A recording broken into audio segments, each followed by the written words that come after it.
حجاج بن یوسف جیسا ظالم کسی نے وقت میں نہیں دیکھا ہوگا، لیکن جب وفات کا وقت قریب آیا،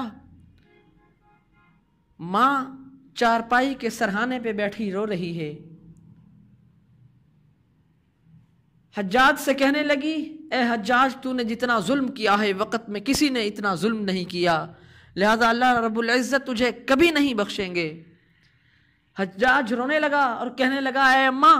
ذرا مجھے یہ بتلا کہ اگر کل قیامت کے روز رب کائنات رب عز و جل میرا فیصلہ جنت یا دوزخ کا فیصلہ تجھے دے دیں، تیرے ہاتھ میں فیصلہ دے دیں، تجھے اس بات کا حقدار ٹھہرائیں کہ آپ میرے لیے جنت یا دوزخ کا فیصلہ کریں، تو آپ میرے لیے کیا فیصلہ فرمائیں گی؟ تو اماں نے جواب دیا کہ بیٹا ذرا سوچ تو صحیح کہ ایک ماں اپنے بیٹے کو دوزخ میں جاتا ہوا کیسے دیکھ سکتی ہے؟ میں ضرور بضرور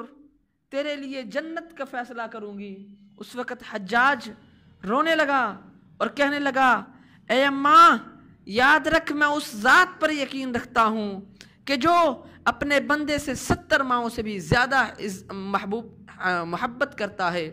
اس وقت کتابوں میں ہے جب حسن بصری رحمہ اللہ کے پاس یہ بات پہنچی تو انہوں نے حاضرین کو اس بات سے منع کر دیا کہ حجاج بن یوسف کے بارے میں کسی قسم کی بھی ٹاک مٹوئیاں کریں یا